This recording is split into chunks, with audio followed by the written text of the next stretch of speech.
معراج النبی صلی اللہ علیہ وسلم کے بارے میں جو روایات ہمیں ملتی ہیں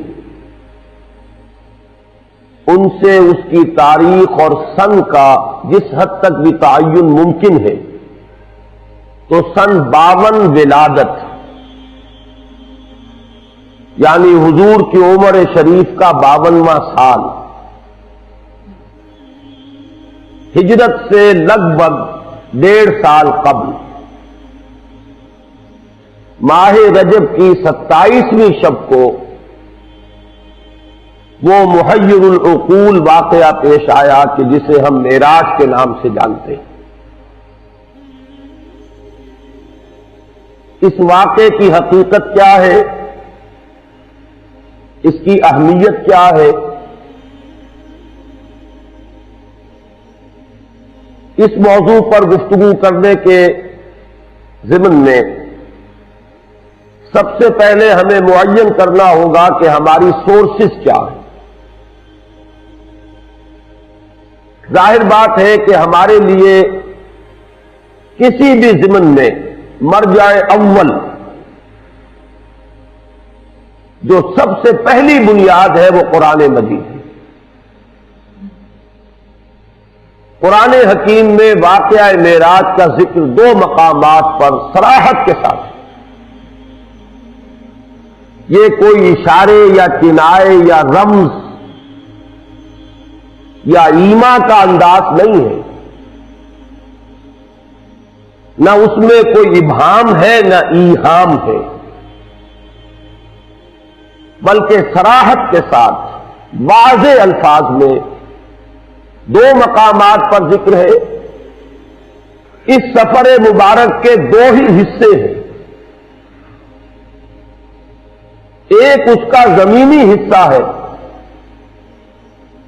مسجد حرام سے مسجد اقصی تک، اور ایک اس کا آسمانی حصہ ہے مسجد اقصی سے سدرۃ المنتہا تک۔ چنانچہ قرآن مجید میں 2 مقامات پر اس واقعے کے انہی 2 حصوں کو جدا جدا بیان کیا گیا۔ 15ویں پارے کی بھی پہلی آیت ہے اور سورہ بنی اسرائیل کی بھی پہلی آیت،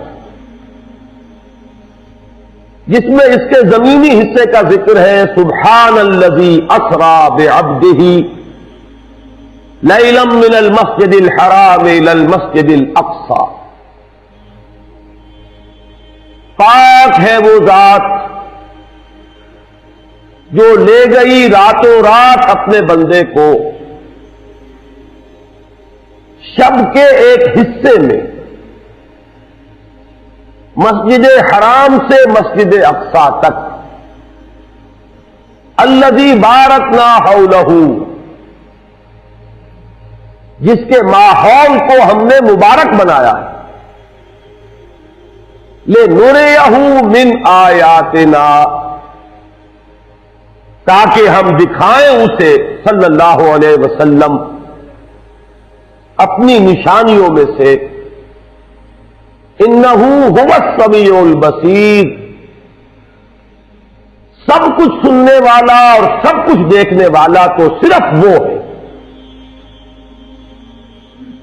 یہ ہے سورہ بنی اسرائیل کی پہلی آیت۔ اس سورہ مبارکہ کا نام سورہ اسراء بھی ہے، بلکہ عرب ممالک میں قرآن مجید جو چھپتے ہیں تو وہاں سورہ بنی اسرائیل کے نام سے اسے موسوم نہیں کیا جاتا، سورۃ الاسراء اس کا نام ہے۔ جو اس کا آسمانی حصہ ہے اس کا ذکر سورۃ النجم میں ہے، وہ آیات بھی میں نے آپ کے سامنے تلاوت کی تھی، لیکن ان کا ترجمہ میں بعد میں اپنی تقریر کے دوران ہی کروں گا۔ تو مرجع اول جو ہے ہمارا وہ قرآن حکیم، جس میں صراحت کے ساتھ یہ واقعہ مذکور ہے، لہذا اس کا انکار کفر ہوگا، اگرچہ توجیہ تاویل اس کی حقیقت کیا تھی، اس کے اعتبار سے اگر کوئی الفاظ قرآنی میں جس حد تک گنجائش ہو، اس حد تک اگر اختلاف ہو تو وہ اختلاف جو ہے اس کو ہم کفر تک نہیں سمجھیں۔ دوسرا مرجع جو ہے دین میں قرآن کے بعد وہ احادیث نبویہ ہیں علی صاحب الصلاۃ والسلام۔ احادیث میں ہمیں معلوم ہے کہ درجہ بندی ہے، سند کے اعتبار سے قوی ترین احادیث وہ ہیں جو صحیحین میں ہے، صحیح بخاری اور صحیح مسلم میں۔ ان میں سے بھی وہ حدیثیں کہ جو ان دونوں میں موجود ہو، جن کی صحت پر یہ دونوں امام متفق ہو گئے ہوں، وہ اپنی سند کے اعتبار سے قرآن مجید کے آس پاس پہنچ جاتی ہے۔ اس صراحت کے بعد یہ جان لیجئے کہ اگرچہ احادیث جن کی تعداد کثیر ہے، جن میں کہ واقعہ معراج کا ذکر ہے اور اس کی مختلف تفاصیل جو ہے مذکور ہے، تاہم جو نوٹ کرنے والی بات ہے وہ یہ ہے کہ کم سے کم 28 صحابہ ہیں کہ جن سے یہ واقعہ معراج مروی، چونکہ ایک ایک روایت کئی کئی صحابہ سے، اس اعتبار سے روایات کی تعداد تو بڑھ جائے گی، بہت کثیر ہوگی، لیکن صحابہ کرام 28 ہیں کہ جن سے وہ احادیث مروی ہیں کہ جن میں معراج کا ذکر ہے تفصیلاً یا اجمالاً۔ اور ان میں ایک بڑی مفصل روایت وہ بھی ہے کہ جو متفق علیہ ہے، یعنی احادیث کے اس طبقے سے تعلق رکھتی ہے کہ جس کے بارے میں کسی شک و شبے کی گنجائش بہت ہی کم رہ جائے۔ اس حدیث میں جو تفاصیل آئی ہیں انہیں ہمیں من و عن ماننا ہوگا۔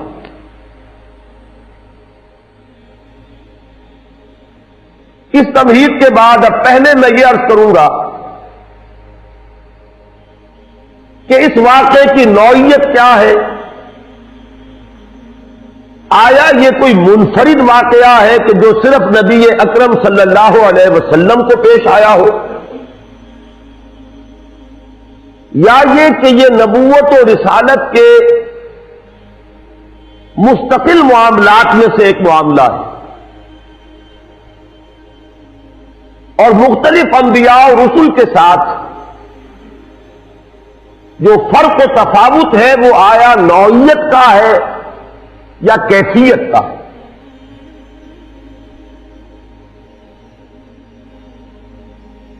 یہ بات جان لیجئے، مکاشفات، مشاہدات، یہ تو نبوت کا جزو لا ینفک ہے۔ اس کی وجہ یہ ہے کہ انبیاء اور رسل اس خدمت پر مامور ہوتے ہیں کہ وہ امور غیبی کی اطلاع دے جن پر ایمان لانا لوگوں کے لیے ضروری ہے۔ جنت ہے، دوزخ ہے، ملائکہ ہے۔ اب یہ چیزیں جو ہے یہ ہماری نگاہوں کے سامنے نہیں ہے۔ اسی طریقے سے جو پیش آنے والے واقعات ہیں، جب تک وہ پیش نہیں آ جاتے پردہ غیب میں، یوم الآخر، قیامت کا دن، ایک امر غیبی ہے۔ سب سے بڑھ کر یہ کہ ذات باری تعالی اب یا یوں کہہ لیں کہ وہ غیب میں ہے، یا یوں کہہ لیں کہ ہم اس سے غیب میں ہیں، نتیجتاً کوئی فرق واقع نہیں ہوتا۔ میں نے آج جمعے کی تقریر میں بھی عرض کیا تھا کہ ہم یوں کہیں کہ ہمارے اور اس کے مابین غیب کا پردہ حائل ہے، یہ وہ چیزیں ہیں کہ جن پر ایمان لانا لا بد من. ہدایت کا نقطہ آغاز ہی یہ ہے کہ ان کو مانا جائے. یہی وجہ ہے کہ سورہ بقرہ میں ہدایت کے لیے جو شرط اولین بیان کی گئی، الف لام میم ذالک الکتاب لا ریب فیہ ھدی للمتقین الذین یؤمنون بالغیب، یہ شرط اول ہے. اب جو ہستیاں اس خدمت پر مامور ہوئی ہوں کہ وہ ان امور غیبیہ پر ایمان کی دعوت دیں، ظاہر ہے کہ انہیں تو ان پر بدرجہ تمام و کمال ایمان اور یقین ہونا چاہیے.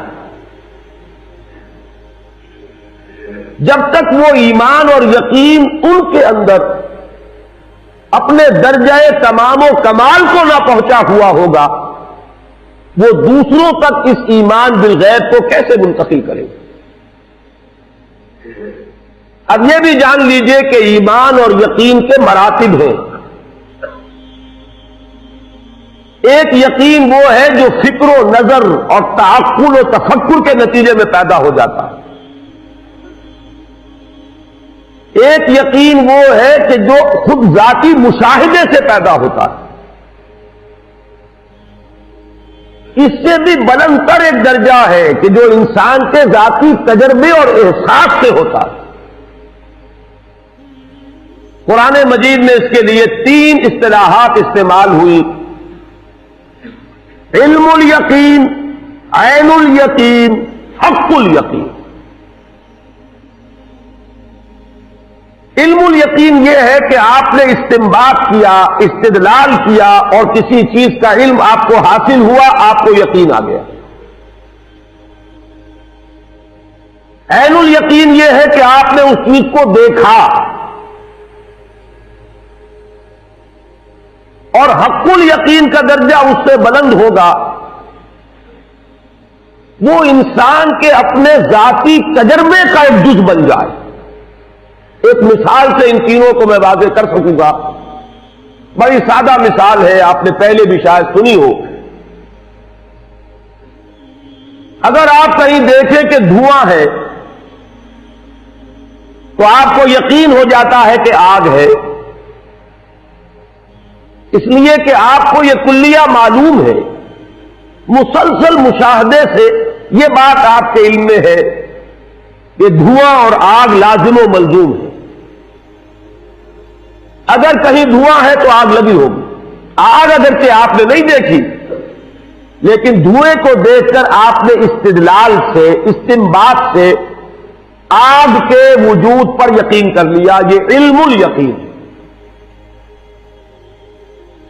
اب آپ نے قدم بڑھائے، آپ بھاگے دوڑے، وہاں پہنچے اور آپ نے دیکھ لیا کہ آگ لگی ہوئی. یہ ہے اس سے بلند تر درجہ عین الیقین، جسے ہم کہتے ہیں عربی میں لیس الخبر کل مشاہدہ کل معائنہ. کسی کے بتانے سے جو یقین پیدا ہوتا ہے وہ ویسا نہیں ہو سکتا جتنا خود دیکھنے سے پیدا ہوتا ہے. فارسی میں کہتے ہیں شنیدہ کہ بود مانند دیدہ. سننے سے جو علم حاصل ہوا وہ اس کے برابر نہیں ہوتا کہ جو دیکھنے سے حاصل ہوتا ہے. اس سے جو اگلا درجہ ہے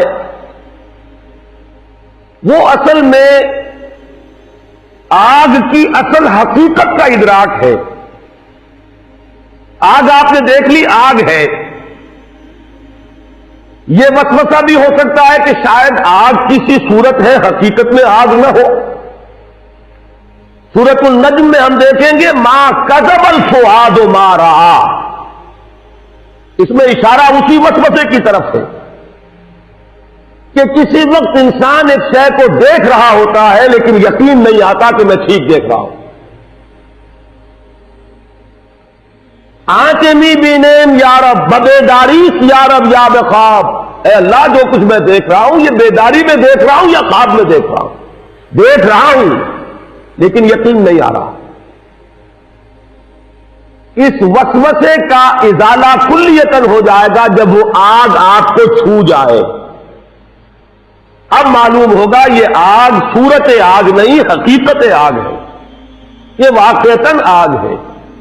اور تبھی آپ کو اندازہ ہوگا آگ کہتے کسے ہیں.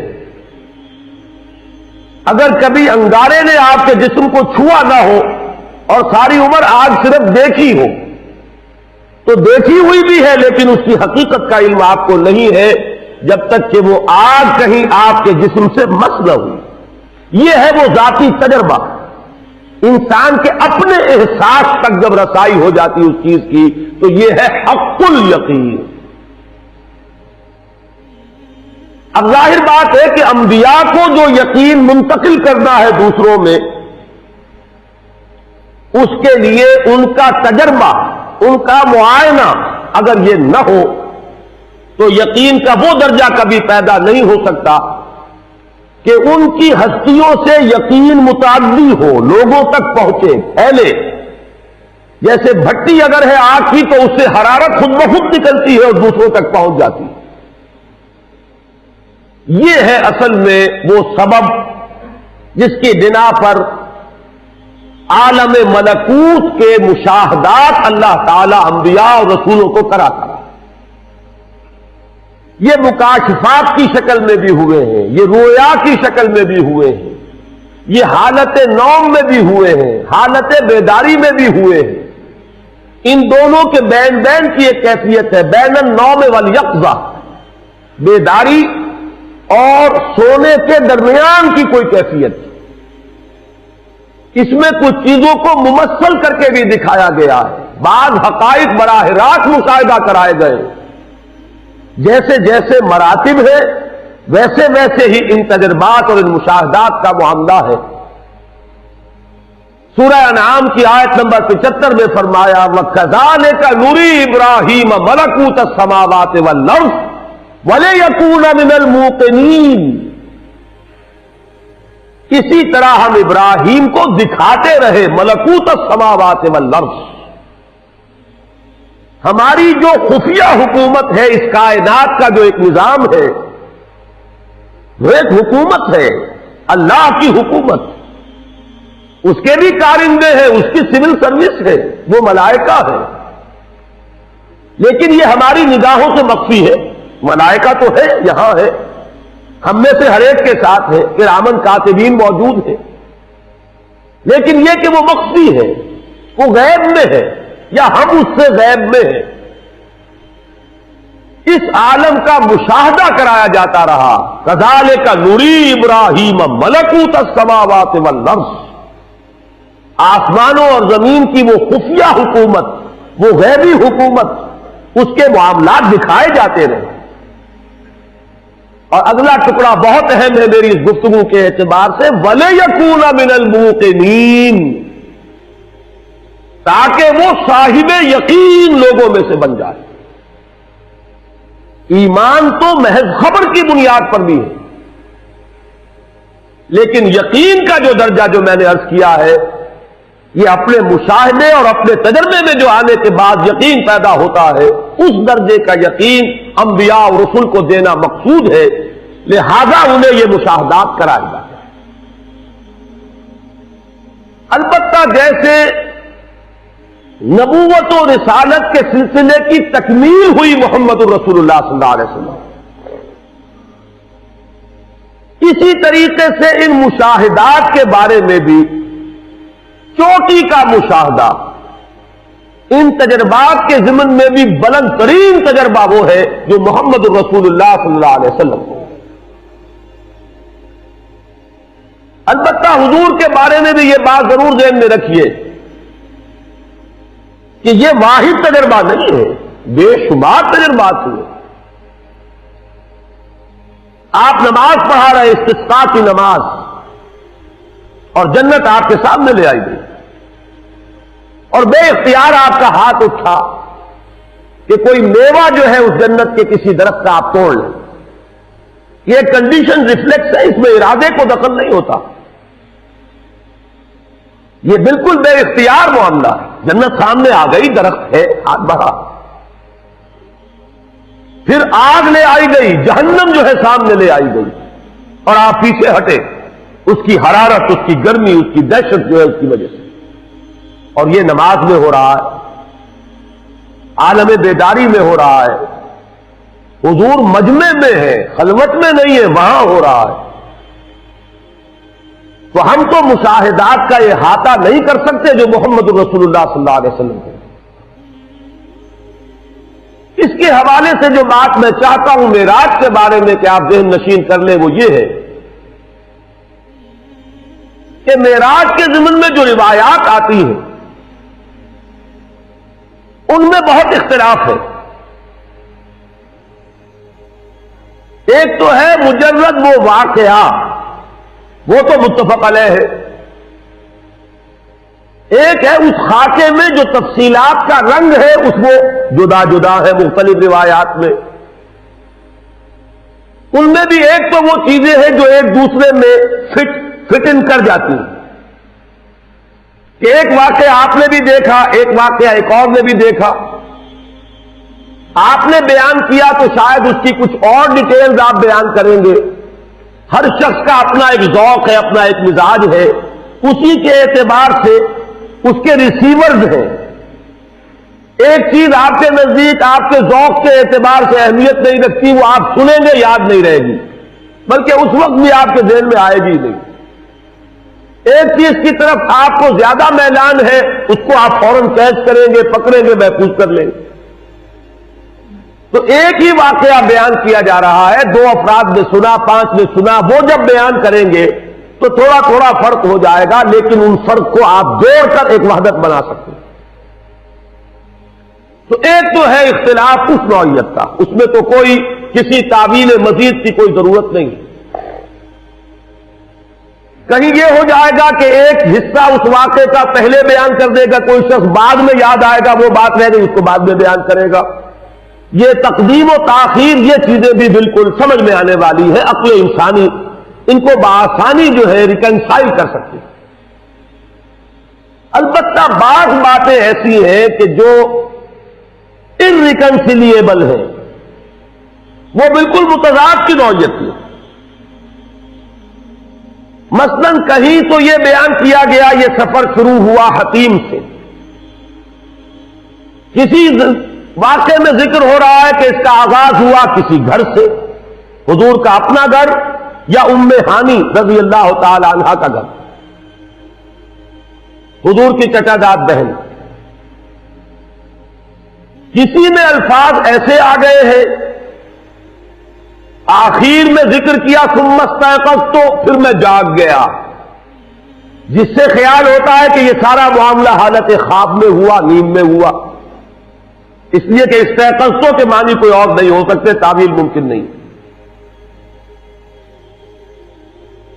تو یہ جو مختلف ڈیٹیلز ہیں کہ جو تضاد کی نوعیت کی ہے، ان کو باہم ایک دوسرے کے ساتھ جوڑنا ممکن نہیں ہے۔ اس کی تعویل بہت سے محققین کے نزدیک یہ ہے کہ واقعہ معراج بھی ایک بار نہیں ہوا، کئی بار ہوا، بجائے اس کے کہ اس میں سے ایک کو ہم قبول کریں دوسرے کو رد کریں۔ میرا اپنا احساس یہ ہے، اگرچہ محققین کے مابین اس معاملے میں اختلاف رہے گا اور رہا ہے، بعض حضرات اس کو تسلیم نہیں کرتے کہ واقعہ معراج بار بار ہوا۔ بعض حضرات کی یہ رائے ہے، میں اپنا ذاتی آپ کے سامنے خیال پیش کر رہا ہوں کہ کم سے کم 2 مرتبہ ضرور معراج ہوا ہے محمد رسول اللہ صلی اللہ علیہ وسلم۔ ایک مرتبہ یہ معراج ہوا ہے بالکل ابتدائی زمانے میں، نبوت کا ابتدائی دور، یہ یوں سمجھیے کہ سن 2-3 نبوی یا سن 42-43 ولادت، اور یہ ہوا ہے حالت نوم میں۔ وہ روایات جڑیں گی اس کے ساتھ کہ ثم استيقظت، پھر میں جاگ گیا۔ یہ تجربہ جو ہے اس کو نیند میں ایک روحانی تجربے، ایک مکاشفے، ایک رویا سے تعبیر کریں گے۔ اور یہ جو واقعہ ہے جسے ہم معراج کے نام سے جانتے ہیں، یہ ہوا ہے سن 12 میں، اور یہ یوں سمجھیے کہ جب آپ کی عمر شریف کا 52واں سال ہے، ہجرت سے لگ بھگ 1.5 سال قبل یہ واقعہ در حقیقت ان تجربات کی کہ جو آج تک ہوئے تھے، یہ ان کی تکمیل ہے، یہ ان کا نقطۂ عروج ہے، یہ ان کا کلائمیکس ہے، اور یہ سفر جو ہے ہرگز نیند میں نہیں ہوا، یہ صرف روحانی تجربہ نہیں ہے، یہ کوئی رویا یا خواب نہیں ہے، بلکہ یہ سفر ہے بجسدہ شریف، حضور کے جسد مبارک کے ساتھ یہ پورا کا پورا واقعہ پیش آیا۔ اس ضمن میں چونکہ اس دور میں یہ ریشنلزم کا دور ہے، اگرچہ عام طور پر پڑھے لکھے لوگ جانتے ہیں 18 سینچری ریشنلزم، اس کو 18ویں صدی عیسوی سے منسوب کیا جاتا ہے، لیکن چونکہ وہ علامہ اقبال کا شعر مجھے یاد آیا، مغرب اور مشرق کا فرق انہوں نے واضح کیا کہ وہاں دیگرگو ہے لہجہ لہجہ، یہاں بدلتا نہیں زمانہ۔ مغرب میں فکر انسانی کئی قلع بازیاں کھا چکی ہے، اور مشرق کے کچھ مفکرین ہیں جو ابھی تک 18ویں صدی عیسوی کے ریشنلزم کو چاٹ رہے ہیں، جو مغرب میں ختم ہو چکا۔ سائنس کے پریمیسز تبدیل ہو گئے، مقدمات چینج ہو چکے، اصول بدل چکے، لیکن ہمارے ہاں کچھ لوگ ہیں جو ابھی وہ نیوٹونین فزکس کو جو ہے وہ لے کر مضبوطی سے پکڑے بیٹھے، اور یہی وہ لوگ ہیں کہ جن کے نزدیک یہ محالات میں سے ہے، ناممکنات میں سے۔ میں اسی لیے کہا کرتا ہوں کہ اگر سر سید نے ٹھوکر کھائی تو وہ قابل رحم ہے، معذور ہے، وہ آج سے 100 سال پہلے کے انسان ہیں۔ لیکن جو لوگ سر سید کے فکر پر اس وقت اپنی دکانیں چمکا رہے ہیں، یہ مقلد محض ہیں، ان کے پاس تو در حقیقت وہ جو کامن سینس نام کی شے بھی نہیں ہے کہ انہیں یہ اندازہ ہو کہ ہم کس دور میں یہ بات کر رہے ہیں۔ یہ آئنسٹائن کی فزکس کا زمانہ ہے، فزکس کے مقدمات تبدیل ہو چکے ہیں، اب میٹر انڈسٹرکٹیبل نہیں رہا، اب سائنس وہاں پہنچ چکی ہے کہ نظری اعتبار سے تسلیم کیا جاتا ہے کہ اگر کوئی physical object velocity of light کے ساتھ موو کرے گا تو اس کے لیے وقت نہیں گزرے گا۔ حساب نے یہ ثابت کر دیا، اگرچہ ہم اس کا بھی تصور نہیں کر سکتے۔ سب سے زیادہ رفتاریں انسان کے سامنے دو تھی، ایک آواز کی رفتار، اس سے تو انسان آگے گزر گیا ہے۔ بندوق کی گولی پہلے جایا کرتی تھی آواز سے آگے، لگتی پہلے تھی، آواز بعد میں آتی تھی، لیکن اب تو سپر سونک جیٹس ہے، آواز سے کہیں زیادہ ان کی اپنی رفتار ہے۔ اب صرف ایک رفتار رہ گئی ہے، ویلوسٹی آف لائٹ، وہاں تک پہنچنے کا کوئی تصور ابھی ہمیں حاصل نہیں ہے، لیکن ہم جانتے ہیں کہ ممکن ہے۔ وہ انسانی قدرت سے ممکن نہ ہو، اللہ کی قدرت سے ممکن ہے۔ وہ چاہے بالفعل ہمارے لیے ابھی اچیو کرنا اس کا ممکن نہ ہو، لیکن اب وہ بات عقل میں آتی ہے، حساب کتاب سے وہ بات برآمد ہو رہی ہے۔ صرف یہ فرق ہے انسانی قدرت اور اللہ کی قدرت کا، جس کی طرف اشارہ کر کے بات شروع کی گئی، سبحان الذی اسری بعبدہ، پاک ہے وہ ذات جو لے گئی اپنے بندے کو راتوں رات مسجد اقصی سے مسجد حرام سے مسجد اقصی تک۔ اگر یہ بات کسی انسان کی طرف منسوب ہوتی تو بات اور تھی، اگر یہ فعل حضور کی طرف منسوب ہوتا کہ حضور گئے تو بات اور تھی کہ میں آیا نہیں لایا گیا ہوں، حضور گئے نہیں لے جائے گئے ہیں۔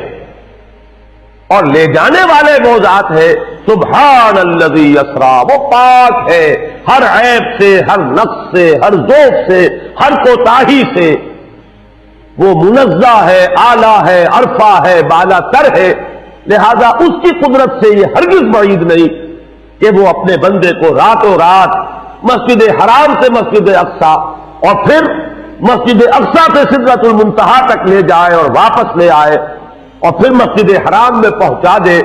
اور بعض روایات میں آتا ہے کہ وضو کا پانی ابھی بہ رہا تھا اور کنڈی جو ہے حضور کے مکان کی وہ ابھی ہل رہی تھی، معلوم ہوا وقت نہیں گزرا۔ یہ چیز جیسا کہ میں نے عرض کیا آج کا جو ذہن ہے اس کے لیے یہ اب ناقابل قیاس، ناقابل یقین نہیں رہی۔ سبحان الذی اسرا بعبدہ، دوسری قابل توجہ بات ہے لفظ عبد، ایک اس پہلو سے کہ عبد کا اطلاق صرف روح پر نہیں ہوگا، روح اور جسد دونوں پر ہوگا۔ عبد تو ہم ہے، صرف روح کو عبد نہیں کہا جائے گا۔ روح کی حقیقت کو تو خیر ہم اپنی روح کی حقیقت کو نہیں سمجھ سکتے، تو روح محمدی صلی اللہ علیہ وسلم کی حقیقت کو کیا سمجھیں گے؟ عبد کا اطلاق بلکہ جان لیجئے کہ اکثر و بیشتر تو جسد پر ہوگا۔ تو اس سے بھی ایک اضافی بات معلوم ہوئی کہ صرف روح محمدی نہیں لے جائی گئی، محمد لے جائے گئے صلی اللہ علیہ وسلم، اور محمد کا اطلاق روح محمدی اور آپ کے جسد شریف دونوں کے مجموعے پر ہوگا، صرف روح پر نہیں۔ دوسری بات جو اس میں بہت قابل لحاظ ہے وہ یہ ہے کہ یہ جو مقام عروج ہے جس کا ذکر ہو رہا ہے، اور حضور کی دو نسبتوں میں سے جس نسبت کا یہاں حوالہ دیا جا رہا ہے وہ نسبت رسالت نہیں، نسبت عبدیت ہے۔ ویسے بھی عام طور پر قرآن مجید میں جہاں اللہ تعالی کی عنایت خصوصی، شفقت خصوصی کا ذکر آتا ہے حضور پر، وہاں آپ کی نسبت عبدیت کا ذکر ملے گا۔ جیسے یہاں ہم نے دیکھا، جیسے اگلی سورت میں ہے سورہ کہف میں، الحمدللہ الذی انزل علی عبدہ الکتاب ولم یجعل لہ عوجا، جیسے سورۃ الفرقان میں تبارک الذی نزل الفرقان علی عبدہ لیکون للعالمین نذیرا، اسی طریقے سے سورۃ النجم میں ہے فاوحی الی عبدہ ما اوحی، اسی طرح یہاں ہے سبحان الذی اسرا بعبدہ لیلا من المسجد الحرام الی المسجد الاقصی۔ یہاں وہ نقطہ جان لیجئے کہ نسبت عبدیت بالا تر ہے نسبت رسالت سے، نمبر ایک۔ اور اگر اس کو صوفیہ کی اصطلاح میں سمجھیں گے تو نسبت عبدیت ایک عروجی نسبت ہے، نسبت رسالت ایک نزولی نسبت ہے۔ ذرا اگر ذہن میں رکھیں گے اسے تو حضرت موسیٰ علیہ السلام کو جو پہلی وحی ہو رہی ہے یا مخاطبہ اور مکالمہ سے جو مشرف ہو رہے ہیں تو کوہ طور پر ہے، بلند مقام پر ہے، اور اس سے اعلیٰ مقام اور کیا ہوگا کہ اللہ تعالی سے بلا واسطہ گفتگو ہو رہی ہے، درمیان میں کوئی واسطہ حائل نہیں ہے۔ وَكَلَّمَ اللَّهُ مُوسَىٰ تَكْلِيمًا، یہاں موسیٰ کیا ہے؟ عبد ہے۔ رسالت کا حکم ملا تو کیا؟ اذهب إِلَىٰ فِرْعَوْنَ إِنَّهُ طَغَىٰ، جاؤ فرعون کی طرف۔ اب موسیٰ پہاڑ سے اتریں گے تو جائیں گے، کسی کے پاس سے کوئی جاتا ہے تو اس کی طرف پیٹ کر کے جاتا ہے، کسی کے سامنے 10 بستہ کھڑا ہوتا ہے تو اس کے حضور میں ہے، مواجہہ کر رہا ہے، فیس ٹو فیس ہے، تو کون سی نسبت بالا تر ہوئی؟ نسبت عبدیت۔ فرض منصبی ہے رسالت، جاؤ ادا کرو۔ مولانا روم نے اس کو بیان کیا ہے، بہترین تمثیل ہے۔ اصل میں ان حقائق کے جاننے والے یہ صوفیاء ہی ہیں۔ یہ نہ فقہاء کا دائرہ ہے نہ محدثین کا دائرہ ہے، اپنے اپنے دائرے ہیں، اپنے اپنے کام سب نے کیے ہیں۔ ہمارے سبھی محسن ہیں، لیکن یہ کہ بہرحال اپنا اپنا ذوق، اپنا اپنا فیل، ان چیزوں کو اور ان میں پھر فرق مراتب جو قائم کیا ہے وہ صوفیاء کام ہے۔ بارش کی مثال دی ہے، یہ واٹر سائیکل جو چل رہا ہے ہماری اس دنیا میں، سمندر سے بخارات اٹھ رہے ہیں، یہ عروج ہے، کتنی لطیف حالت میں ہے، کتنے پاک اور صاف ہیں۔ یہ تو عمل کثیر ہو رہا ہے نا، پانی کو بھاپ بنایا گیا ہے، اس میں کوئی کثافت تو ساتھ نہیں جائے گی، بالکل پاک اور صاف پانی لطیف ترین صورت میں اوپر جا رہا ہے۔ اوپر جا کر بادل بنے، ہوائیں لے گئیں، اب وہ بارش بن کر نازل ہو رہا ہے۔ نازل ہو رہا ہے تو کیا ہوگا؟ وہ پہلے فضا کو دھوئے گا، وہ کچھ کثافت پانی میں بھی جمع ہو جائے گی، زمین پر برسے گا، زمین کو دھو دے گا، لیکن کچھ کثافتیں شامل ہو جائیں گی۔ یہ ندیوں نالوں سے دریاؤں سے ہوتا ہوا پھر سمندر میں پہنچے گا، وہ ساری کثافت سمندر میں رہ جائے گی، اور پھر وہ لطیف اور صاف اور پاک ہو کر پھر آسمان کی طرف اٹھ جائے گا۔ یہ عروج ہے، وہ نزول ہے۔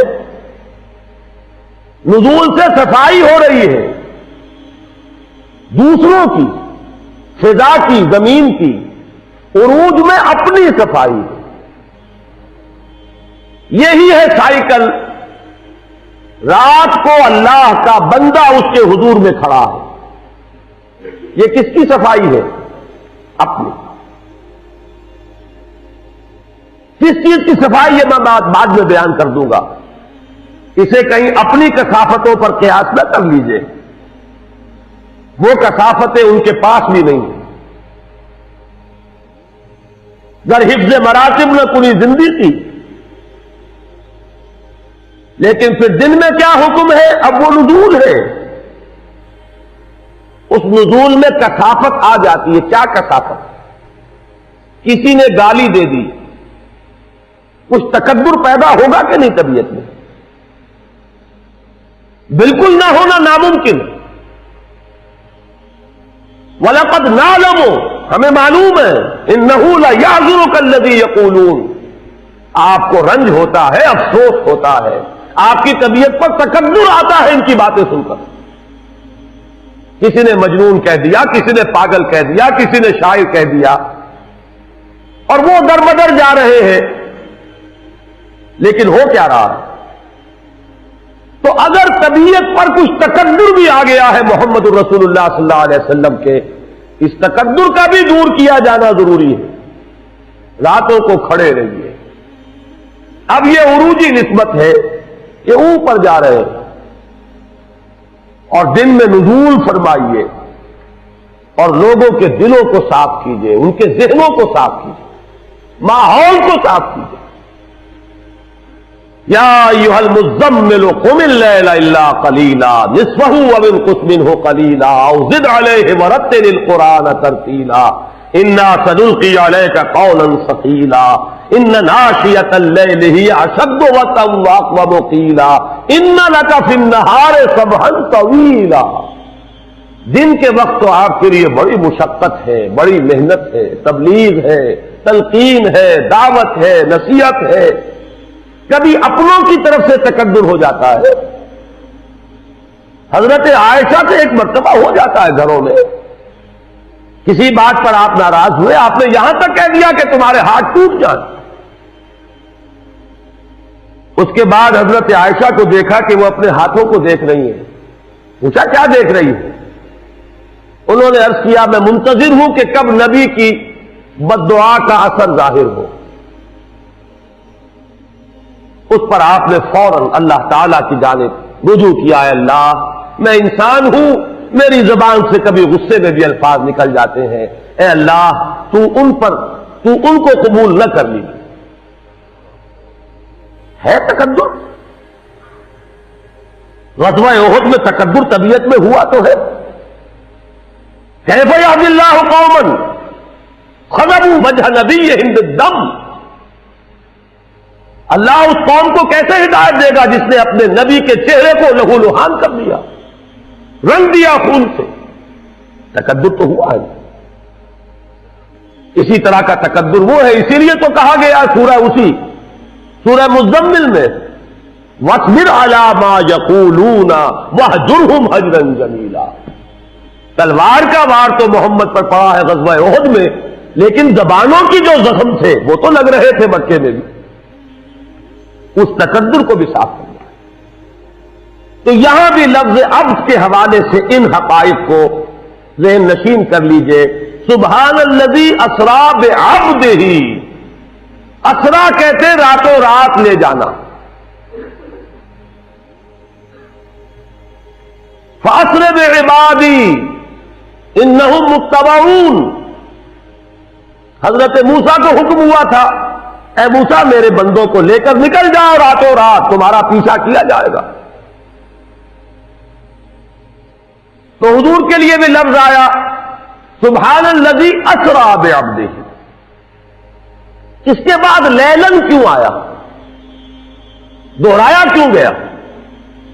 اس لیے میں نے ترجمے میں کیا تھا رات کا بھی ایک حصہ, پوری رات نہیں لگی, اس کا کوئی ایک وقفہ ہے, نہایت حقیر, نہایت قلیل, نہایت مختصر. من المسجد الحرام الى المسجد الاقصى الذي باركنا حوله لنريه من آياتنا انه هو السميع البصير. آیت کے آخری حصے پر بھی غور کر لیجئے. باقی وہ جو واقعات ہیں وہ میں حدیث کے حوالے سے آپ کو بتاؤں گا. مقصد کیا ہے اس کا؟ اپنی کچھ آیات کا مشاہدہ کرانا ہے.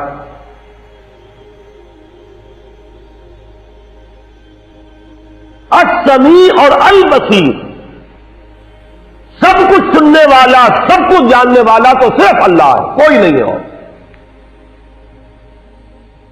ہاں وہ اپنے علم میں سے جتنا جس کو چاہے دے دے,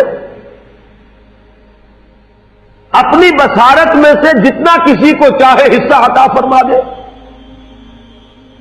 اپنی سماعت میں سے جتنا چاہے کسی پر فیضان فرما دے. یہ اس کا اختیار ہے. لا یحیطون بشیء من علمہ الا بما شاء. اللہ کے علم میں سے کوئی بھی کسی چیز کا احاطہ نہیں کر سکتا ما سوائے اس کے جو اللہ خود چاہے. سبحانک لا علم لنا الا ما علمتنا. تو پاک ہے اور ہمیں کوئی علم حاصل نہیں ہے. تو فرشتوں کا علم بھی یہی ہے, انبیاء اور رسل کے علم کی بھی کیفیت یہی ہے. جو اللہ نے عطا فرمایا وہی ان کا علم. باقی سب کچھ جاننے والا اور سب کچھ دیکھنے والا صرف وہ ہے. یہ اسلوب حصر ہے. انہ هو السمیع العلیم. سب کچھ سننے والا اور سب کچھ دیکھنے والا تنہا ہو. اب میں یہ چاہتا ہوں کہ یہ جو واقعہ ہے اسے میں اس حدیث کے حوالے سے آپ کو سنا دوں. میں کچھ بیان کروں گا, میرے بیان کرنے میں کچھ کمی اور بیشی ہونے کا اندیشہ ہے. اگر ہم اتنے خوش قسمت ہیں کہ وہ واقعہ ہمارے پاس ایک مفصل حدیث کی شکل میں موجود, اور حدیث بھی دوسرے یا تیسرے طبقے کی کتابوں کی نہیں, متفق علیہ, جس میں روایتاً جیسا کہ میں نے عرض کیا جس کا پایا تقریباً قرآن کے برابر. اور اس حدیث کے راوی ہیں حضرت مالک ابن صعصع رضی اللہ تعالی عنہ. ان کے بارے میں ایک بات ہے بڑی اہم، وہ نوٹ کر لیجئے. یہ انصاری صحابی ہیں، ان میں سے نہیں ہے کہ جنہیں حدیثیں بیان کرنے کا کوئی زیادہ شوق رہا ہو. یہ غالباً واحد حدیث ہے جو انہوں نے بیان کی، اور انہیں اس سے نہایت شغف تھا.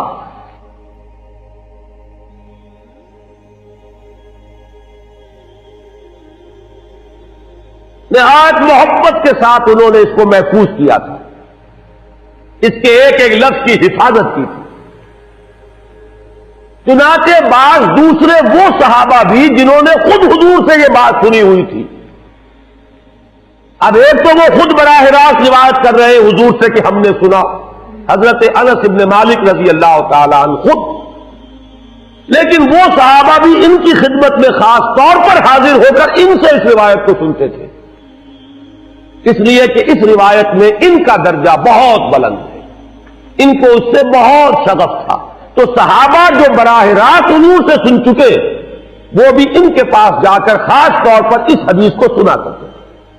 چنانچہ یہ روایت جو متفق علیہ ہے، یہ امام بخاری جو اس کو لائے ہیں، عن قتادہ عن انس بن مالک عن مالک بن صعصع رضی اللہ تعالی عنہم. حضرت انس بن مالک سے روایت موجود ہے مسلم شریف میں براہ راست ان سے، لیکن یہ اس روایت کو بیان کر رہے حضرت مالک ابن صعصع رضی اللہ تعالی عنہ کے حوالے سے. روایت کیا ہے؟ ان النبی صلی اللہ علیہ وسلم حدثهم عن لیلۃ اسری بہ. اب دیکھیے یہ مرفوع حدیث ہو گئی. حضرت صعصع بیان فرما رہے ہیں کہ نبی اکرم صلی اللہ علیہ وسلم نے خود ہمیں سنایا. وہ حالات و واقعات سنائے جو اس رات کو پیش آئے جس رات سے انہیں لے جایا گیا. قال بینما انا فی الحطیم وربما قال فی الحجر. حضور فرماتے ہیں کہ میں اسی اثنا میں کہ میں حتیم میں تھا، اور ایک دوسری روایت میں الفاظ حجر آئے ہیں، وہ بھی کہتے ہیں اسی حصے کو. مضطجعا میں لیٹا ہوا تھا. اذ اتانی آتن کہ اچانک میرے پاس ایک آنے والا آیا. یہ آنے والے کون ہیں؟ حضرت جبرائیل. یہ بعد میں واضح ہو جائے گا. فشق ما بین ہذہ الی ہذہ. حضور نے اشارہ فرمایا، اس نے یہاں سے یہاں تک میرا سینہ چاک کیا، یعنی من طفرت نہرہ الی شعرتہ. یہ جو گڑھا ہے حلق کا گڑھا، یہاں سے لے کر تیرے ناف تک سینہ چاک کیا. فاستخرج قلبی اور میرا دل نکالا. ثم اعطیت بطست من ذهب مملوء ایمانا فغسل قلبی. پھر ایک کشت لایا گیا سنہری جو ایمان سے مملوء تھا، بھرا ہوا تھا، تو پھر اس کے ذریعے سے میرے اس قلب کو، سینے کو دھویا گیا. ثم غسل ثم اعید وفی روایت، اس کے بعد اس کو لوٹا دیا گیا اور پھر وہ زخم بھی سی دیا گیا. ایک روایت میں آتا ہے ثم غسل البطن بماء زمزم ثم ملئ ایمانا وحکمتا. اسی طریقے سے پورے پیٹ کو بھی صاف کیا گیا مائے زمزم سے، اور اس میں بھی ایمان اور حکمت بھر دیے گئے. ثم اعطیت بدابۃ، پھر میرے پاس ایک چوپایا لایا گیا، دون البغل فوق الحمار. جو بغل یعنی خچر سے تو کچھ چھوٹا تھا، اور حمار یعنی گدھے سے کچھ بڑا تھا. اب یہ جو سفید تھا، یقال له البراق، جس کا نام براق ہے، وَيَضَعُ خَطْوَهُ عِنْدَ أَقْصَى طَرْفِهِ، اور اس کا ہر قدم اس کی حد نگاہ پر جا کر پڑتا تھا۔ فَعِلْتُ عَلَيْهِ، میں اس پر سوار ہوا، فَانْطَلَقَ بِي جِبْرَئِیل، اب یہاں نام آ گیا، وہ آنے والے کون تھے؟ پھر چلے میرے ساتھ حضرت جبرائیل، حتی اتی السماء الدنیا، یہاں تک کہ وہ آسمان دنیا تک پہنچ گئے، جو پہلا آسمان۔ اب یہاں دیکھیے وہ روایت میں جو زمینی سفر کا درمیانی حصہ ہے وہ رہ گیا ہے، دوسری روایات سے ہم اس کو جوڑ کر جمع کریں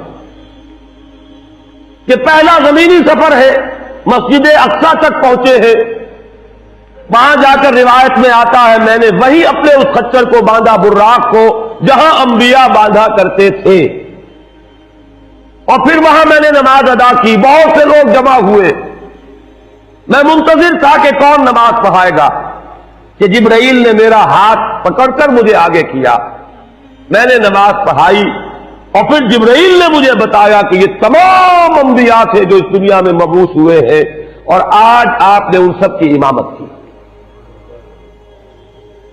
یہاں سے پھر شروع ہوا ہے وہ دوسرا سفر۔ لیکن جب پہلے آسمان تک پہنچے، فاستفتح، انہوں نے دستک دی، کھلوانا چاہا، قیل من ھذا، پوچھا گیا کون ہے؟ قال جبرائیل، انہوں نے جواب دیا جبرائیل۔ قیل ومن معک، پوچھا گیا کہ آپ کے ساتھ کون ہے؟ دیکھیے یہاں ذہن میں رکھیے گا، اس امکان کو کوئی شخص مسترد نہیں کر سکتا کہ ان ملائکہ کے علم میں ہو، لیکن پھر بھی پوچھ رہے ہیں، قانون قانون ہے، دروازے پر دستک دینی ہوگی، آئیڈینٹی ڈسکلوز کرنی ہوگی، چاہے علم میں ہو۔ جج جو ہے وہ اپنے علم کی بنیاد پر فیصلہ کبھی نہیں دے گا، وہ تو مقدمے کی سماعت ہوگی، شہادتوں کی بنیاد پر فیصلہ ہوگا۔ ذاتی علم کی بنیاد پر کرنا ہے تو وہ خود کسی اور عدالت میں اس مقدمے کو منتقل کرے اور وہاں گواہ کی حیثیت سے پیش ہو، تو قانون قانون ہے۔ پوچھا گیا آپ کے ساتھ کون ہے؟ قال محمد صلی اللہ علیہ وسلم۔ قیل وقد ارسل الیہ، پوچھا گیا کیا انہیں بلایا گیا ہے؟ قال نعم، انہوں نے فرمایا ہاں۔ قیل مرحبا بہ فنعم المجیء، جا ففتح فلما خلصت، اس کے بعد کہا گیا مرحبا ان کے لیے، تہنیت ہے، مبارکباد ہے، خوش آمدید ہے، کیا ہی اچھے ہیں وہ جو لائے گئے ہیں۔ پھر وہ سمائے دنیا جو ہے اس کا دروازہ کھولا گیا، میں اس میں داخل ہوا، فاذا فیہا آدم، میں نے دیکھا وہاں حضرت آدم تشریف فرما ہے۔ فقال ھذا ابوک، جبرائیل نے کہا یہ آپ کے جد امجد ہیں، فسلم علیہ، ان کو سلام کیجئے، فسلمت علیہ، میں نے انہیں سلام کہا، فرد السلام، انہوں نے سلام کا جواب دیا، ثم قال مرحبا بالابن الصالح والنبی الصالح، خوش آمدید ہے، مرحبا ہے صالح بیٹے اور صالح نبی پر۔ ثم صعد بی، پھر مجھے اور اٹھایا گیا، حتی اتی السماء الثانیۃ، یہاں تک کہ جبرائیل پہنچ گئے دوسرے آسمان تک۔ فاستفتح، پھر وہی سوال و جواب ہے، میں ترجمہ نہیں کروں گا۔ قیل من ھذا؟ قال جبرائیل۔ قیل ومن معک؟ قال محمد۔ قیل وقد ارسل الیہ؟ قال نعم۔ قیل مرحبا بہ فنعم المجیء، جاء ففتح فلما خلصت، جب یہ سارا اس کارروائی کے بعد داخل ہوئے ہیں دوسرے آسمان پر، فَإِذَا يَحْيَىٰ وَعِيسَىٰ وَهُوَ ابْنَا خَالَةٍ، وہاں میں نے دیکھا کہ یحییٰ اور عیسیٰ ہیں اور یہ خالہ زاد بھائی ہیں۔ قَالَ هَذَا يَحْيَىٰ وَهَذَا عِيسَىٰ فَسَلِّمْ عَلَيْهِمَا فَسَلَّمْتُ فَرَدَّا ثُمَّ قَالَ مَرْحَبًا بِالْأَخِ الصَّالِحِ وَالنَّبِيِّ الصَّالِحِ، انہوں نے بھی کہا خوش آمدید اور مرحبا. ایک صالح بھائی اور صالح نبی کو یہاں نوٹ کیجئے گا. حضرت عیسیٰ اور حضرت یحییٰ یہ بنی اسرائیل میں سے، لہذا حضور کو اپنا بیٹا نہیں کہہ سکتے، بھائی کہہ رہے ہیں. آدم جد امجد ہیں، انہوں نے بیٹا کہا ہے. مرحبا بابن الصالح، والنبی الصالح، وہ نبی تو ہے، سب کہیں گے نبی، لیکن کوئی بھائی کہے گا، کوئی بیٹا کہے گا. ابراہیم بیٹا کہیں گے، موسیٰ وہ بھائی کہیں گے جن کی نسل سے آپ نہیں ہیں. وہ جو براہ راست نسل چلی آ رہی ہے اس میں جو ذکر کرے گا وہ بیٹے کے لفظ سے کرے گا. ثم صعد بی الی السماء الثالثة فاستفتح قیل من هذا قال جبرائیل قیل ومن معك قال محمدا قیل وقد ارسل الیہ قال نعم قیل مرحبا به فنعم المجیء جاء ففتح فلما خلصت اذا یوسف قال هذا یوسف فسلم علیہ فسلمت علیہ فرد ثم قال مرحبا بالاخ الصالح والنبی الصالح. اب مجھے ترجمے کی ضرورت نہیں ہے، ایک مرتبہ بات آپ نے سمجھ لی. اب تیزی کے ساتھ میں اس حدیث کو پڑھ دینا چاہتا ہوں. ثم صعد بھی، پھر مجھے اور بلندی پر لے جایا گیا. حتی اتی السماء الرابعة فاستفتح قیل من هذا قال جبرائیل قیل ومن معك قال محمد قیل وقد ارسل الیہ قال نعم قیل مرحبا به فنعم المجیء جاء ففتح فلما خلصت فاذا ادریس فقال هذا ادریس فسلم علیہ فسلمت علیہ فرد ثم قال مرحبا بالاخ الصالح والنبی الصالح. یہاں ملاقات ہوئی حضرت ادریس علیہ السلام سے. ثم صعد بی حتی اتی السماء الخامسة فاستفتح قیل من هذا قال جبرائیل قیل ومن معك قال محمد قیل وقد ارسل الیہ قال نعم قیل مرحبا به فنعم المجیء جاء ففتح فلما خلصت فاذا هارون قال هذا هارون فسلم علیہ فسلمت علیہ فرد ثم قال مرحبا بالاخ الصالح والنبی الصالح. ثم صعد بی حتی اتی السماء السادسة فاستفتح قیل من هذا قال جبرائیل قیل ومن معك قال محمد قیل وقد ارسل الیہ قال نعم قیل مرحبا به فنعم المجیء جاء ففتح فلما خلصت فاذا موسیٰ قال هذا موسیٰ فسلم علیہ فسلمت علیہ فرد ثم قال مرحبا بالاخ الصالح والنبی الصالح. چھٹے آسمان پر یہ حضرت موسیٰ سے ملاقات ہوئی. فلما جاوزت بکا،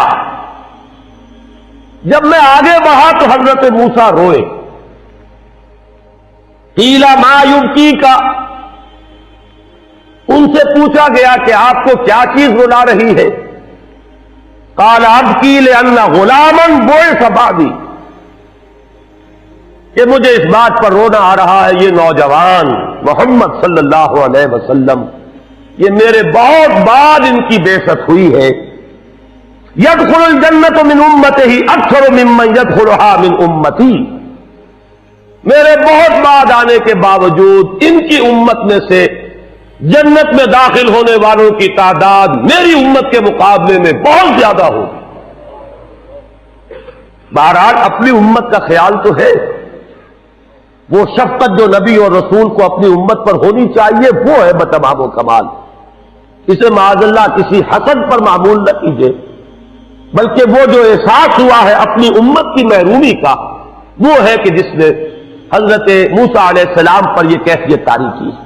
ثم صعد بی، پھر مجھے اور بلند کیا گیا.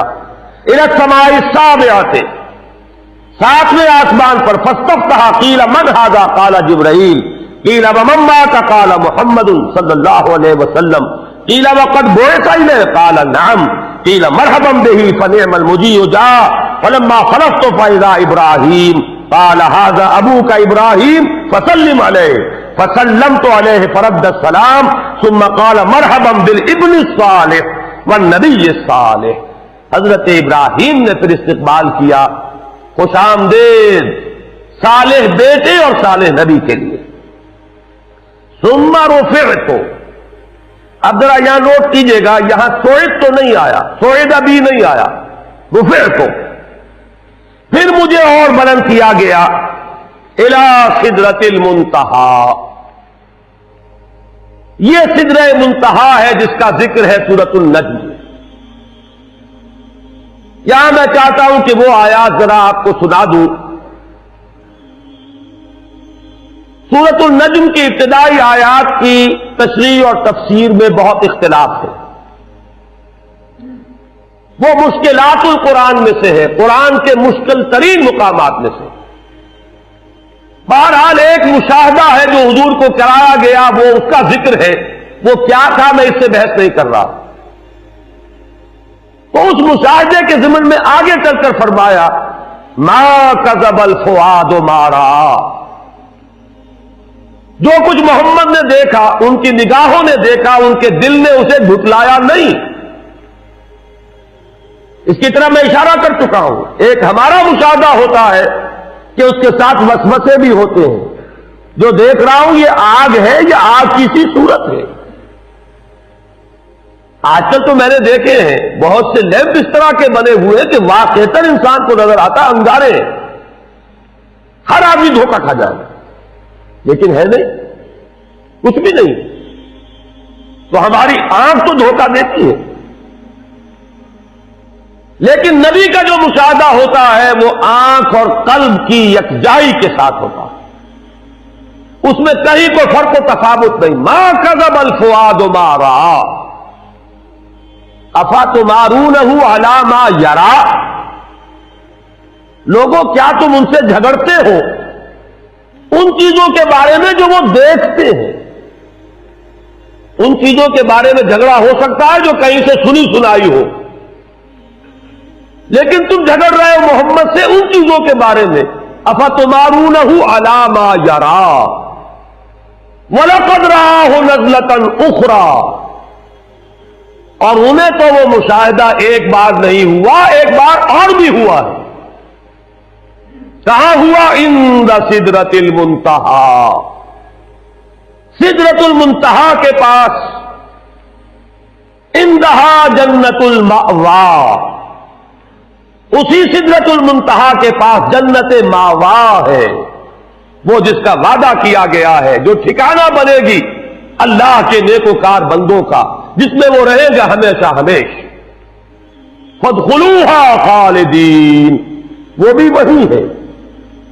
اب یہاں نوٹ کر لیجئے جن احادیث میں جنت کے احوال اور ان کے مشاہدات آئے ہیں وہ وہی تو ہے، اس لیے اس کے مشاہدات ہیں. اس روایت میں ان کا ذکر نہیں.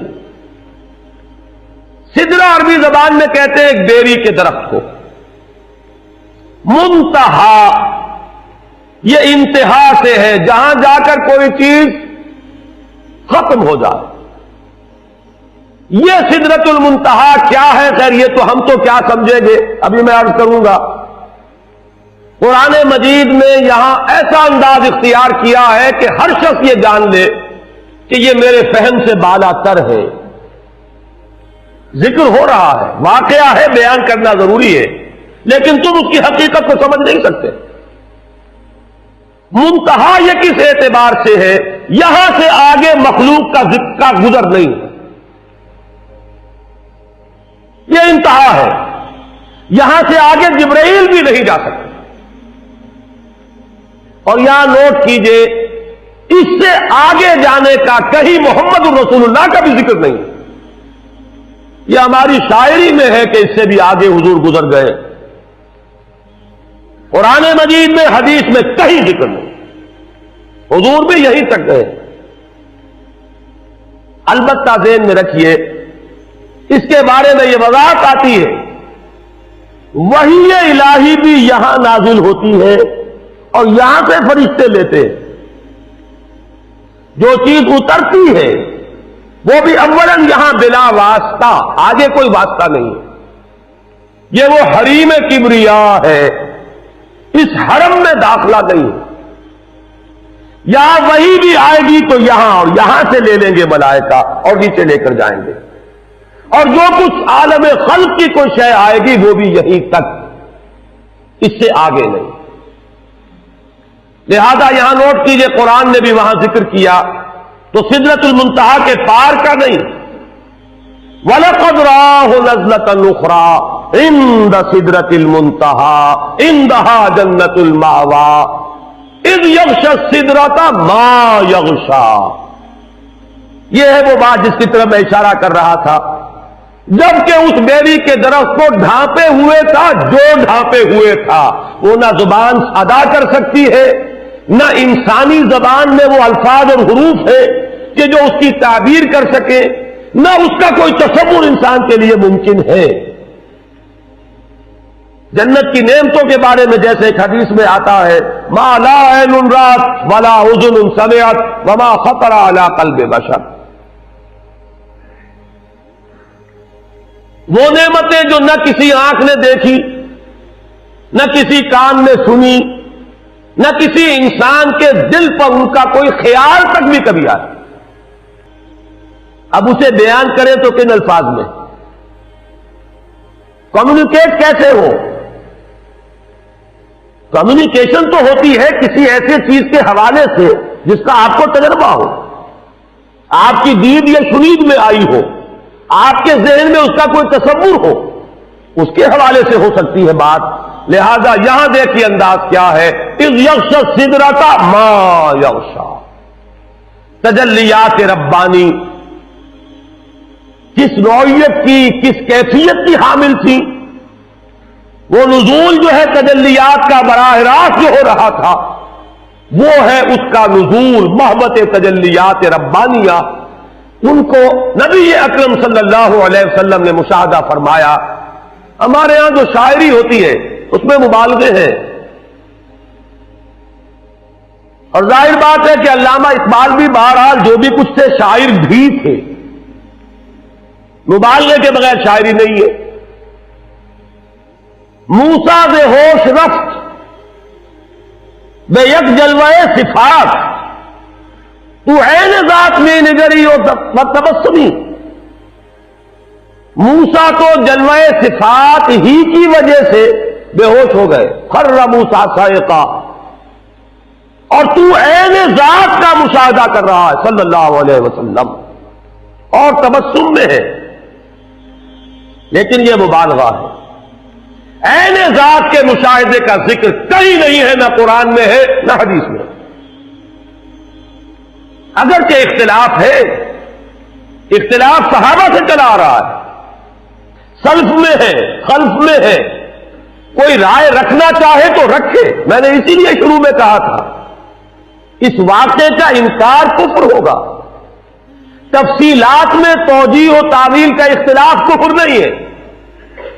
ایک رائے یہ بھی ہے کہ شب معراج میں حضور نے اللہ کو دیکھا، براہ راست اللہ کا مشاہدہ ہوا ہے، لیکن ایک رائے زیادہ قوی یہ بھی ہے کہ نہیں، حضرت عائشہ سے جب ذکر کیا گیا انہوں نے فرمایا نور انا یرا، اللہ تو ایک نور ہے، اسے دیکھا کیسے جا سکتا ہے؟ آپ نور کے ذریعے سے کسی اور شے کو دیکھتے ہیں، نور اس کو کہاں دیکھا جائے گا؟ قرآن مجید میں بھی یہاں نوٹ کیجئے، اذ یغشی السدرۃ ما یغشی ما زاغ البصر وما طغی، ابھی اس کے بارے میں بعد میں عرض کروں گا۔ لقد رأى من آیات ربہ الکبریٰ، کیا دیکھا محمد نے؟ آیات ربہ الکبریٰ، کبریٰ جو ہے اس میں تفضیل ہے، عظیم ترین آیات ربانیہ کا مشاہدہ ہوا ہے محمد رسول اللہ، رب کا نہیں، آیات ربانیہ۔ نوٹ کیجئے زمینی سفر میں بھی کیا لفظ آیا تھا، کیوں لے گئے ہم مسجد اقصی، الذی بارکنا حولہ لنریہ من آیاتنا، ہم اس لیے لے گئے تھے کہ اپنی آیات کا مشاہدہ کرائیں۔ وہاں کبریٰ نہیں آیا، وہ آیات تھی جن کا مشاہدہ ہوا۔ یہ زمینی آیات ہے، وہ بھی آیات الہیہ ہے، لیکن جو عظیم ترین آیات الہیہ ہیں وہ ہے جو ڈھانپے ہوئے ہیں سدرۃ المنتہا کو، اور وہ ہے جس کا مشاہدہ کیا محمد الرسول اللہ صلی اللہ علیہ وسلم۔ لقد رأى من آیات ربہ الکبریٰ، یہ تقابل اگر کیا جائے تو غلط نہیں ہوگا۔ اگر اس اعتبار سے فضیلت محمدی ثابت کی جائے تو درست ہوگی کہ ذات باری تعالی کی ایک تجلی جو کوہ طور پر پڑی حضرت موسیٰ، اس کا بھی تحمل نہیں کر سکے، اور یہاں تجلیات ربانیہ کا براہ راست جو نزول ہو رہا ہے سدرۃ المنتہا پر، محمد نے انہیں دیکھا اور بھرپور انداز میں دیکھا اور ان کا تحمل کیا، اس اعتبار سے تو فرق و تفاوت قرآن سے ثابت۔ لیکن اگر یہاں ذات باری تعالیٰ کو لایا جائے تو وہ بلا سند ہے، قرآن میں سند نہیں، حدیث میں سند نہیں، ہاں اقوال صحابہ میں سند ہے۔ اب میں یہاں توجہ دلانا چاہتا ہوں، یہ عجیب مقام ہے، ما زاغ البصر وما طغى، عجیب کیفیت ہے۔ اس آیت کو سمجھنا جو ہے آسان نہیں ہے جب تک کہ کچھ کیفیات کو پہلے آپ جان نہ لیں۔ ہمارے اپنے مشاہدے کے بارے میں دو چیزیں ہیں، وہ نوٹ کیجئے۔ شوق تو ہے مشاہدے کا، اور شوق اتنا ہے کہ حد ادب سے بھی تجاوز کر رہا ہے، لیکن ظرف اتنا نہیں ہے کہ دیکھ سکے۔ وہ جو اردو کا ایک شعر ہے، مجھے پہلا مصرع صحیح یاد نہیں ہے، کہ غم عمر مختصر کا سبب اور کیا بتائیں، میرے شوق کی بلندی میری ہمتوں کی پستی۔ اس کو ذرا ذہن میں رکھیے، شوق بہت بلند ہے، دیکھنا بہت کچھ چاہتے ہیں، لیکن آنکھیں چکا چوندھ ہو جاتی ہیں، دیکھ ہی نہیں سکتے۔ ظرف نہیں ہے کہ دیکھ سکیں، اگرچہ طبیعت میں شوق اتنا ہے کہ بے ادبی کی حد تک، حد ادب سے بھی تجاوز کے لیے آمادہ ہے، لیکن دیکھ نہیں سکتے۔ اس کو اقبال نے، میں سمجھتا ہوں کہ یہی مقام ہے قرآن کا، کہ جس کی کیفیات کو جیسے عربی میں کہتے ہیں کہ تعرف الاشیاء بازدادہا، کسی شے کی حقیقت کو اس کا جو اینٹونیم ہو، اس کی جو ضد ہو، اس کی حقیقت کے حوالے سے پہچانا جا سکتا ہے۔ رات کی حقیقت دن کے تقابل سے سمجھ میں آتی ہے، اور دن کی حقیقت رات کے تقابل میں سمجھ میں آتی ہے۔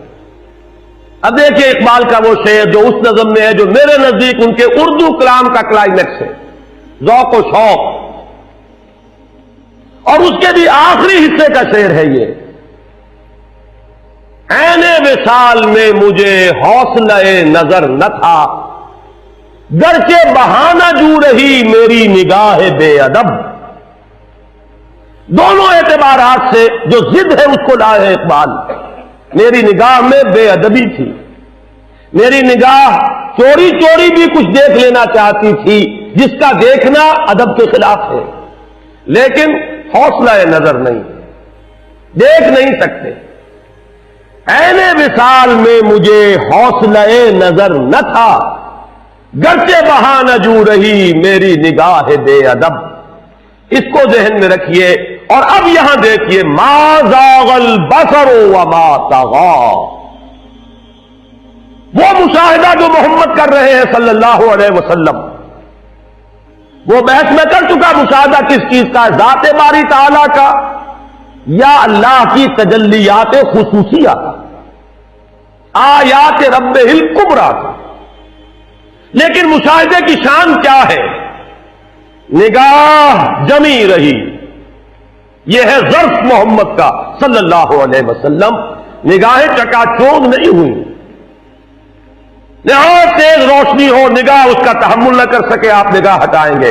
ما زاغ البصر، نگاہ ٹیڑھی نہیں ہوئی، کج نہیں ہوئی، جو کچھ دیکھا ہے نگاہ کو ٹکا کر دیکھا ہے، مشاہدہ کیا ہے، بھرپور کیا ہے۔ پورے ظرف کامل کے ساتھ کیا ہے، پورے تحمل کے ساتھ کیا ہے، لیکن وما طغا، حد سے تجاوز نہیں کیا، بے ادبی کا کوئی امکان نہیں ہے۔ طغا طغیانی، حد سے نکلنا، دریا کو اپنی موت کی طغیانیوں سے کام، کشتی کسی کی پار ہو یا درمیان رہے، یہ طغا ہے، حد سے تجاوز۔ نہ یہاں حد سے تجاوز تھا، وہ مقام ادب بھی ہے۔ العبد عبد وان ترقى والرب رب وان تنزل، بندہ بندہ ہی ہے، وہاں پہنچ کر بھی محمد مقام بندگی سے تجاوز نہیں کر رہے ہیں۔ فاوحى الى عبده ما اوحى، وہاں بھی حال یہ ہے کہ ما زاغ البصر وما طغى، نگاہ نہ کج ہوئی، نہ چندیائی، نہ ہٹی، اور نہ ہی اس نے حد سے تجاوز کیا۔ لقد رأى من آیات ربہ الکبریٰ، انہوں نے مشاہدہ کیا اپنے رب کی عظیم ترین آیات۔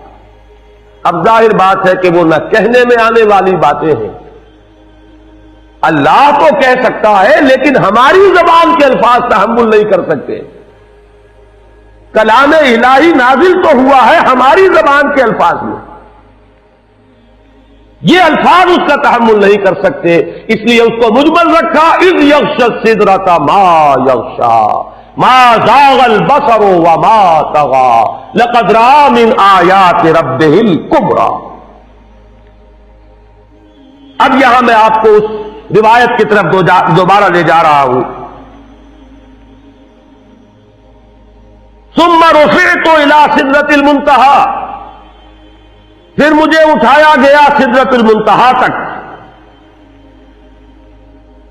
فَإِذَا ابْنَتُهَا مِثْلُ قِلَالِ حَجَرٍ وَإِذَا وَرَقُهَا مِثْلُ آذَانِ الْفِيلَةِ۔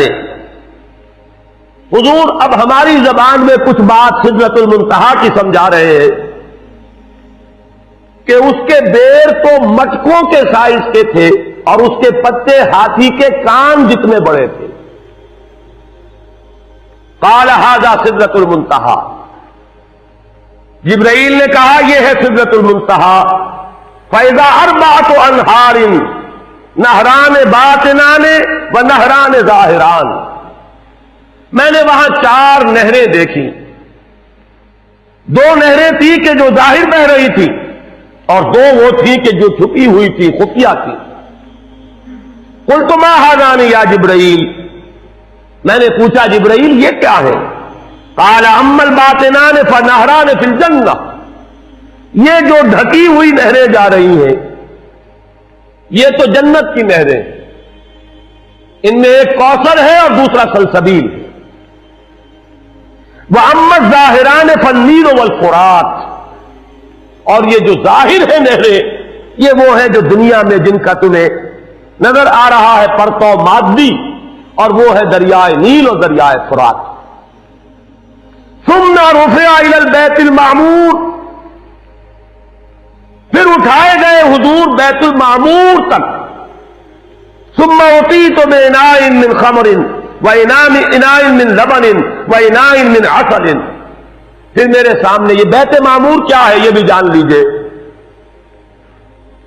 یہ در حقیقت اس سمائے سابعہ پر، 7ویں آسمان پر، خانہ کعبہ کا اصل جو ہے اللہ کا گھر، جس کا یہ ظل اور سایہ اس دنیا میں ہے، خانہ کعبہ، یہ ہے وہ بیت المعمور، جس کے بارے میں ایک اور روایت میں الفاظ یہ آئے ہیں، اس میں روزانہ 70,000 فرشتے داخل ہوتے ہیں، اور جو فرشتہ ایک مرتبہ داخل ہوا ہے آج تک اسے دوبارہ داخل ہونے کی نوبت نہیں آئی۔ اسی طریقے سے وہ فرشتے ہیں جو طواف کرتے ہیں خانہ کعبہ کا۔ پھر جان لیجئے یہ ہماری نگاہوں سے مخفی عالم غیب کی ایک دنیا ہے اپنی جگہ، چاہے ہمیں نظر نہ آئے۔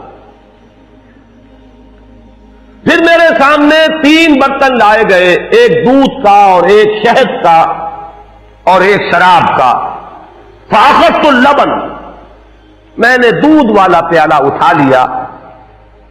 قال ہی الفطرہ، حضرت جبرائیل نے توثیق کی کہ یہ ہے اصل میں آپ کا انتخاب درست ہے، یہ فطرت ہے، فطرت اللہ التی فطر الناس علیہا، یہی جو فطرت انسانی سے قریب ترین شے ہے اس کا آپ نے انتخاب کیا۔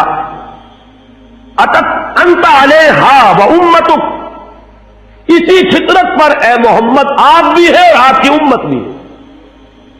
ثم فرضت علی صلوات الخمسین کل یوم، ایک اور روایت میں الفاظ آئے ہیں، اس میں اس کی وضاحت نہیں ہے کہ 3 چیزیں حضور کو یہاں عطا کی گئی۔ ایک تو 50 نمازیں جو فرض ہوئی، ایک دن رات میں 50 نمازیں، اور ایک سورہ بقرہ کی آخری 2 آیات جو تحفہ اللہ نے دیا محمد کو امت کے لیے صلی اللہ علیہ وسلم۔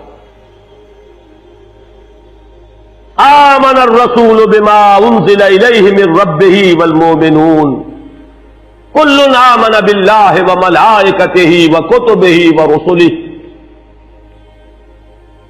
یہاں سے لے کر آخر تک فانصرنا علی القوم الکافرین تک، یہ 2 آیات یہ جنت کے خزانوں میں سے 2 خزانے ہیں جو شب معراج کو عطا ہوئے ہیں محمد رسول اللہ کو بطور تحفہ امت کے لیے۔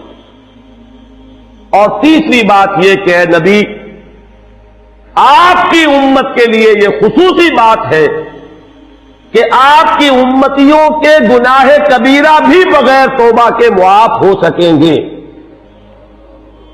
یہ خصوصی تحفے ہیں جو امت کے لیے لے کر آئے محمد صلی اللہ علیہ وسلم۔ 3 تحفے، نماز جو اس معراج میں فرض ہو رہی ہے اور اسی کو حضور کہہ رہے ہیں الصلاۃ معراج المومنین، اہل ایمان کے لیے یہ بمنزلہ معراج ہے۔ اس میں پھر روایت میں تفصیل آ رہی ہے، واپس جب آئے ہیں حضرت موسیٰ سے ملاقات ہوئی اور انہوں نے یہ فرمایا کہ یہ 50 نمازیں بہت ہیں، مجھے تجربہ ہے، تمہاری امت اس کا تحمل نہ کر سکے گی، واپس جاؤ درخواست کرو کم کرواؤ۔ حضور گئے، 10 نمازیں اس میں معاف ہوئی، 40 ہوئی، پھر یہی بات ہوئی، پھر بھیجا حضرت موسیٰ نے، پھر 30 ہوئی، پھر 20 ہوئی، چوتھی مرتبہ پھر وہ 10 اور پھر 5 رہ گئیں۔ اس پر بھی حضرت موسیٰ نے یہ کہا اب بھی جاؤ، یہ بھی بھاری ہے۔ حضور نے فرمایا مجھے شرم آتی ہے، میں اتنی مرتبہ جا چکا ہوں، مزید اب جانے سے حیا محسوس کر رہا ہوں۔ تو ندا آئی کہ یہ 5 ہی 50 کے برابر ہے، ہمارے ہاں قول بدلا نہیں جاتا۔ یہ 5 جو ہے در حقیقت یہ قائم مقام ہے ان 50 کے کہ جو اولاً ہم نے فرض کی تھی، یہ 50 ہی شمار ہوگی اگر ان کا انسان ان پر مداومت اختیار کر لے۔ میں آخری جملہ آپ کو اس کا سنا دیتا ہوں، فَأُمِرْتُ بِخَمْسِ صَلَوَاتٍ كُلَّ يَوْمٍ فَرَجَعْتُ إِلَى مُوسَىٰ فَقَالَ بِهَا بِمَا أُمِرْتُ بِخَمْسِ صَلَوَاتٍ كُلَّ يَوْمٍ قَالَ إِنَّ أُمَّتَكَ لَا تَسْتَطِيعُ 5 صَلَوَاتٍ كُلَّ يَوْمٍ وَإِنِّي قَدْ جَرَّبْتُ النَّاسَ قَبْلَكَ وَعَالَجْتُ بَنِي إِسْرَائِيلَ أَشَدَّ الْمُعَالَجَةِ، میں نے بنی اسرائیل کا حتی الامکان معالجہ کیا، ان کے حالات کو درست کرنے کی کوشش کی، لیکن مجھے تجربہ ہے یہ 5 بھی نہیں جھیلی جائیں گی۔ فَارْجِعْ إِلَىٰ رَبِّكَ فَاسْأَلْهُ التَّخْفِيفَ، مزید تخفیف چاہیے لِأُمَّتِكَ قَالَ سَأَلْتُ رَبِّي حَتَّىٰ اسْتَحْيَيْتُ وَلَٰكِنِّي أَرْضَىٰ وَأُسِلُّمُ قَالَ فَلَمَّا جَاوَزْتُ نَادَىٰ مُنَادٍ أَبْدَيْتُ فَرِيضَتِي وَخَفَّفْتُ عَنْ عِبَادِي متفق علیہ۔ مجھے ندا آئی کہ میں نے اپنے بندوں پر تخفیف کی، اس میں وہ ذکر نہیں ہے، دوسری روایت میں ہے کہ ساتھ ہی وضاحت ہو گئی کہ یہ 5 نمازیں بھی 50 کے برابر ہے، میری بات نہیں بدلی گئی ہے، وہ در حقیقت میں نے اسی 50 کا رتبہ جو ہے ان 5 کو عطا فرما دیا۔ یہ روایت ہے جو متفق علیہ، روایات کثیر، جنت اور دوزخ کے جو مشاہدات کرائے گئے وہ بہت تفصیل سے دوسری روایات میں، لیکن کسی اور روایت کا استناد کے اعتبار سے، اسناد کے اعتبار سے وہ درجہ نہیں ہے جو اس روایت کا۔ باقی میں نے مسلم شریف کی روایات میں سے اور تفاصیل آپ کو سنائی ہے۔ یہ ہے واقعہ. پھر حضور واپس آئے ہیں, وہیں مسجد اقصی میں آئے ہیں, پھر واپس تشریف لائے ہیں, اور اس کا میں بیان کر چکا ہوں دوسری روایات میں کہ وقت بالکل نہیں گزرا, کہیں روک دیا گیا ہے, پوری کائنات کو کہیں تھام دیا گیا. یہ بات تو وہ ہے جو آج سے پہلے بھی سمجھ میں آ سکتی تھی کہ شاید کسی ایک جگہ پر پوری کائنات کو روک دیا گیا, وقت بالکل نہیں گزرا کسی کے لیے. لیکن جیسا کہ میں نے عرض کیا, اس وقت تو یہ بھی سمجھ میں آتا ہے کہ سب کے لیے وقت گزر رہا ہو اور صرف محمد رسول اللہ کے لیے نہ گزرے صلی اللہ علیہ وسلم. آج یہ بات بھی سمجھ میں آ سکتی ہے, لیکن یہ ہے کہ قرین قیاس وہی پہلی بات ہے کہ اس میں پورے اس وقت کے لیے وقت کی رفتار کو روک دیا گیا ہو. وہ مسئلہ یاد آ گیا کہ آگے بڑھو یا وقت کی رفتار روک دو. تو یہ وقت کی رفتار ہے جو محمد رسول اللہ صلی اللہ علیہ وسلم کے لیے روک دی گئی. اس کے بعد جو ہنگامہ ہونا چاہیے تھا وہ ہوا. صبح جب حضور نے فرمایا کہ یہ میرے ساتھ واقعہ پیش آیا ہے, تو جو رد عمل ہونا چاہیے تھا وہ ہوا. یہاں تک بھی ہوا ہے کہ بہت سے مومنین صادقین متزلزل ہو گئے. مشرکین نے, کفار نے بغلیں بجائی کہ اب ہمیں موقع مل گیا. معلوم ہوتا ہے ابھی تک تو شک ہی کی بات تھی کہ ان کو کچھ خلل دماغی کا عارضہ ہے, اب تو ثابت ہو گیا, کسی شک کو شبے کی گنجائش نہیں. چنانچہ اب آپ اس کا اندازہ کیجئے, یہ واقعہ مکے میں بیٹھ کر بیان کیا جا رہا ہے, امتحان لیے گئے ہیں. اچھا اگر گئے تھے تو بتاؤ مسجد اقصی کے ستون کتنے ہیں, وہاں کی کھڑکیاں کیسی ہیں؟ حضور فرماتے ہیں, ایک حدیث موجود ہے کہ میں گھبرا گیا, اس لیے کہ کس کو یاد رہتا ہے. مسجد اقصی میں جا کر حضور ستون تو نہیں گن رہے تھے, لیکن یہ کہ جب پوچھا جا رہا ہے تو مجمع میں تو ہو سکتا ہے کہ تالی پٹ جائے کہ اچانک اللہ تعالی نے میرے سامنے مسجد اقصی کو کر دیا. اب میں دیکھ کر بتا رہا ہوں اور لوگ دنگ ہو رہے ہیں. اب دیکھیے وہ مشاہدہ جو میں نے عرض کیا تھا, مشاہدات بے شمار ہیں. جنت سامنے لے آئی جاتی ہے اور آگ سامنے لے آئی جاتی ہے, جہنم سامنے لے آئی جاتی ہے, مسجد اقصی سامنے لے آئی گئی ہے, جن میں سے ہر سوال کا جواب حضور نے مشاہدے سے دیا ہے. اسی ضمن میں وہ واقعہ آتا ہے کہ حضرت ابو بکر کے پاس گئے لوگ دوڑے دوڑے. وہ یہ سمجھتے تھے کہ اگر یہ پالا ہم مار لیں تو پھر ہماری جیت ہے. ابو بکر کو اگر ہم متزلزل کر دیں تو پھر گویا کہ ہمارے لیے کوئی اور پرابلم نہ رہے گا. روایت میں آتا ہے حضرت ابو بکر نے بھی سن کر ایک دفعہ جھرجھری لی ہے, لیکن صرف ایک سوال کیا, کیا واقعی وہ یہ فرما رہے ہیں؟ لوگوں نے خوش ہو کر کہا, تالیاں بجائے, ہاں ہاں کہہ رہے ہیں, چلو ہم لے چلتے ہیں. انہوں نے سمجھا کہ ہمارا وار جو ہے کارگر ہوا ہے, واقعی کو تزلزل ہے. لیکن اگلا جواب ابو بکر کا یہ تھا, اگر وہ کہہ رہے ہیں تو 100% درست کہہ رہے ہیں. میں روزانہ یہ مانتا ہوں کہ فرشتہ آسمان سے ان کے پاس آتا ہے, تو اگر ایک مرتبہ انہیں آسمان پر لے جایا گیا تو یہ کون سی بعید ہے؟ یہ ہے وہ دن کہ جس کے بعد صدیق اکبر شمار ہوئے ہیں ابو بکر صدیق